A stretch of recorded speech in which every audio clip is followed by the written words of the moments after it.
qa që ka pas një garancit fort, zoti Krasniqi, nga kryeministri edhe nga Dejona Mihajli, qa që ka pas një garancit fort, që të thojnë aty në burg, që një 3 dit ka najt me nuk e ka kravatën, ty me ndu që ka me dollë në kek. Tjetra, ne e po më rastin ma të fundit, se e njën nga ofër. Që shpi lëfto korupcionin, ku na po zyrtarin që është asamblesive të vendosjes, te bo kryeshef dërmarje në vitalit Kosovës Nibel Lepens, dhe aj njeri ma shumë ka najt në prokurori e në krime këtërona se son Nibel Lepens. Edhe e vetë zjedhja ti në është pa lishme, se nuk mund është 36 mujtë të fundit me qenë i zjedhur i emruar politikisht edhe me qenë një të në kohë zyrtar publikin në ndërmarrje publike. Qëndrojmë të kjo temë se keni nevoj për... Në munges për fasusit vetë vendosjes, me të drejtë përna i kujtën disa situata ose disa arsyetime tyne, sikur që ishte ajo e kryeministri që unë i kom ftu në zyre. Procesi gjyqësor, një proces hetimor nuk zhvillohet, të i ftu kryeministri dika në zyre. Jënë ata zotrit për gjithë si pas kushtetutës edhe ligjeve në fuqi që të ftojnë në zyre. Dhe mund të ketë raste, mund të ketë, unë nuk di që ka të tila që dikush i ka ftu në zyre dhe është përgjith në zyre para prokurorve.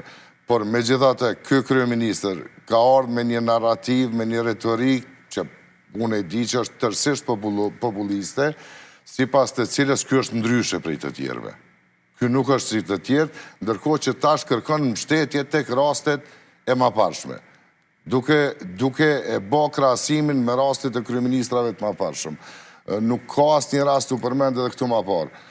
Problemi i luftës kundër krimit të organizuar dhe korrupsionit është e pa kuptim qysh mendojmë ne me u zhvillu kjo luftë kundër krimit të organizuar dhe korrupsionit nëse në një orkestrim të plot të kryeministrit, partisë pushtet dhe presidentës, vendi është lënë që 3 vite pa kryeprokuror.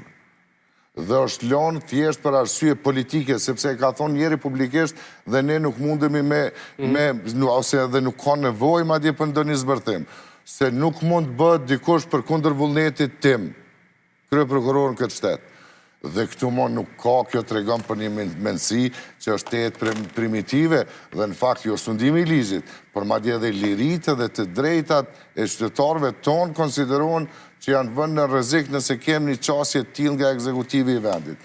Prandaj unë konsideroj që ajo që është më rëndësishme është që gjatë këtij mandati 5 vjeçar është demasku gjithë retorika populiste e tyre, është parë që sikur asnjëherë më parë tendencat kanë qenë përkapje dhe kontroll të pushtetit gjyqësor, të sistemit të drejtësisë, për të mendu matutje që kjo mundet edhe me u shfrytzu për ndjekje edhe për sekutim të rivalëve politik. Lënia e institucioneve drejtësisë pa drejtues, sulmet e vazhdueshme, mos realizimi asnjë reforme të mirëfillt, kjo ka bo që sistemin drejtësisë ta kemi